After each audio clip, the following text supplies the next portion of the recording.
Hello my dear friends, very good evening to all of you. Welcome back to my channel Phantom Study Classes 1 और 2. I hope आप लोग अच्छे होंगे, मस्त होंगे, बिंदास होंगे, आप लोग की बेहतर पढ़ाई लिखाई चल रही है।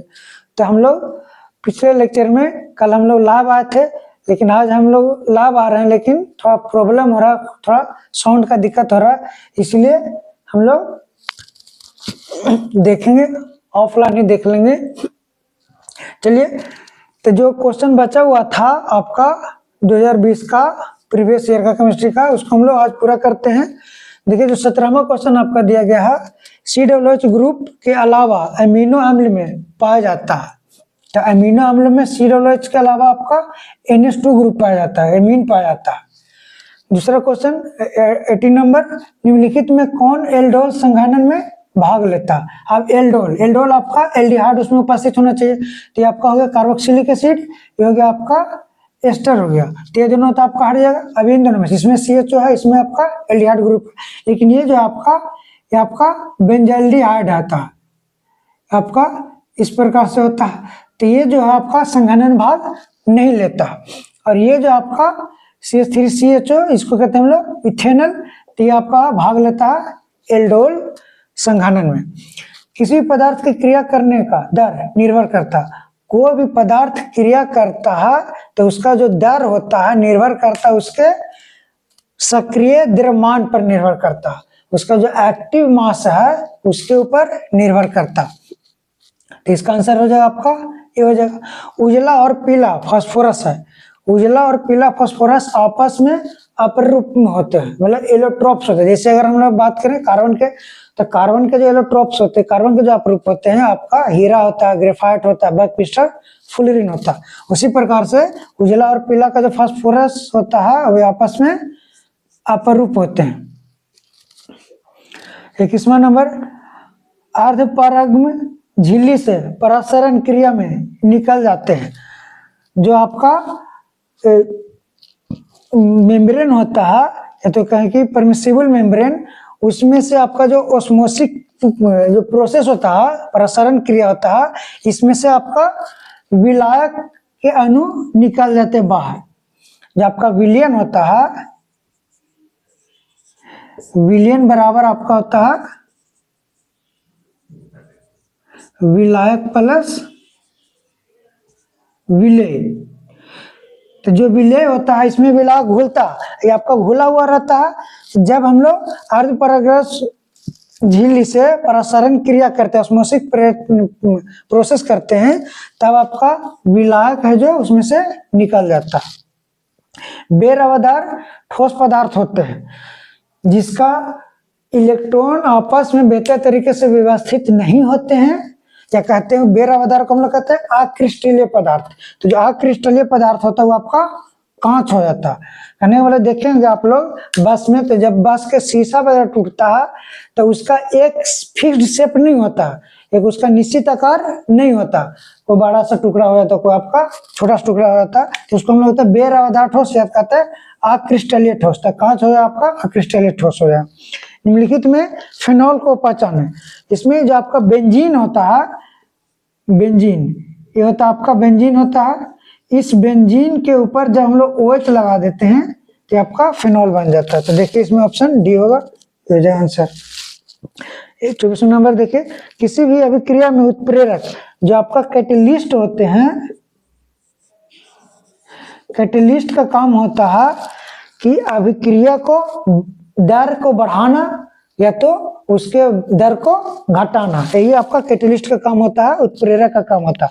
तो अभिक्रिया के वेग को बढ़ाता या घटाता है, दोनों काम करता। अगला क्वेश्चन देखिए, अभिक्रिया N2 + 3H2 आपका इक्विलिब्रियम दिया गया 2NH3 + Q कैलोरी में ताप बढ़ाने पर, अगर इसमें इस अभिक्रिया में जब हम लोग ताप बढ़ाएंगे, टेम्परेचर बढ़ावेंगे, तब जो आपका प्रोडक्ट है, कहने के जो NH3 अमोनिया है, इसका उत्पाद बढ़ जाता है। इसे टेम्परेचर बढ़ाते हैं तो इसका जो उत्पाद है, प्रोडक्ट जो बढ़ जाता है। इसका आंसर आपका ये हो जाए अमोनिया का उत्पादन बढ़ जाता है। 26 नंबर देखिए, निम्नलिखित में कौन सा कथन सही है? कौन सा आपका कथन सही है? ए में दिया गया सभी अयस्क खनिज होते हैं, बी में दिया सभी खनिज अयस्क होते हैं, सभी क्षार भस्म नहीं है, इनमें से सभी। तो देखिए जितने भी आपका और होते हैं, जितने भी अयस्क हैं, सभी आपका खनिज होते हैं। जो आपका मिनरल्स होते हैं, खनिज के द्वारा ही आपका अयस्क निकाला जाता है और वो निकाला जाता है, बनाया जाता है। तो इसका आंसर हो जाए आपका ये 27। देखिए बेंजीन का अणुसूत्र, जो बेंजीन है इसका स्ट्रक्चर आपका ऐसा होता है, ये हो गया आपका बेंजीन, डबल बॉन्ड। अब देखिए पर यहाँ पर जितना ज्वाइंट है सभी जगह आपका कार्बन उपस्थित है। अब इस कार्बन के ऊपर एक वो आपका हाइड्रोजन आता है इस प्रकार से। अब क्यों कार्बन हो गया, 1 2 3 4 5 6 कार्बन, हाइड्रोजन 1 2 3 4 5 6, तो 6 हाइड्रोजन और 6 कार्बन होता है, सर का बी हो जाए C6H6 इसका अणुसूत्र होता है बेंजीन का। आदर्श विलयन का निम्न में से कौन गुण होते हैं? जो आदर्श विलयन, जो आपका आइडियल सॉल्यूशन है, उसका क्या गुण होता है कि जो रॉल्ट लॉ है, जो आपका रॉल्स का नियम है, उसको पालन करता है, उसको सेटिस्फाई करता है, उस नियम का प्रतिपादन करता है। तो इसका आंसर हो जाएगा ए हो जाएगा। 29 देखिए HCP हेक्सागोनल क्लोज पैक इकाई सेल में परमाणुओं की संख्या, जो आपका हेक्सागोनल क्लोज पैक होता है उसमें टोटल आपका 12 वो परमाणु की संख्या होता है। इसका आंसर हो जाएगा आपका सी हो जाएगा।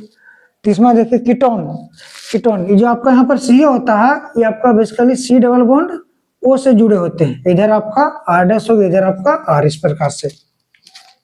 तो कीटोन का अपचयन lithium aluminium H4 LiAl H4 और H2O के उपस्थिति से कराने पर प्राप्त होता है। इसमें क्या प्राप्त होता है, तो आपका सेकेंडरी अल्कोहल प्राप्त होता है। ये इसको हम लोग कहते हैं 2 डिग्री अल्कोहल भी कहते हैं। आपका सेकेंडरी अल्कोहल होगा ये, तो इसको हम लोग कहेंगे 2 डिग्री अल्कोहल। तो इसका आंसर हो जाएगा आपका बी हो जाएगा। 31वां देखिए पहाड़ों पर जल का क्वथनांक कम हो जाता है, क्योंकि मतलब कि जैसे हम लोग ऊंचाई पर जाते हैं, पहाड़ आपका बहुत ज्यादा ऊंचा होता है, तो जैसे ऊपर जाते हैं हम लोग, पहाड़ पर जाते हैं, तब उसका जो वायुमंडलीय दाब होता है, उसका एटमॉस्फेरिक प्रेशर वो डिक्रीज हो जाता है, कम जाता है, घट जाता है। कहने का मतलब जो आपका पानी है पहाड़ पर बहुत जल्दी गर्म हो जाएगा। अब बहुत जल्दी गर्म होगा, इसका मतलब पहाड़ पर जाकर के आप खाना वाना बनाइएगा, जल्दी खाना बन जाएगा, कम ईंधन की जरूरत पड़ेगा। ठीक, आप लोग पहाड़ पर जाइए, घूमिए थोड़ा। तो इसका आंसर हो जाएगा आपका ये हो जाएगा। जब हम लोग पहाड़ पर जाते हैं तो उसका जो जल का क्वथनांक है, उसका जो बॉइलिंग पॉइंट वो कम जाता है। किसकी वजह से? वायुमंडलीय दाब कम हो जाता है, इसकी वजह से। अब देखिए CONH2 ग्रुप को कहा जाता है। जो CONH2 है इसको हम लोग कहते हैं एमिडो ग्रुप, एमाइड। CONH2 आपका एमाइड होता है, इसको हम लोग कहते हैं एमिडो ग्रुप। ये इसका आंसर हो जाएगा ए हो जाएगा। स्टूडेंट जो आपका 2020 का जो प्रीवियस ईयर का ऑब्जेक्टिव क्वेश्चन है, इसमें आपका टोटल 42 क्वेश्चन है।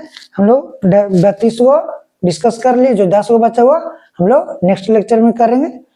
ठीक, तो हम लोग मिलते फिर नेक्स्ट लेक्चर में।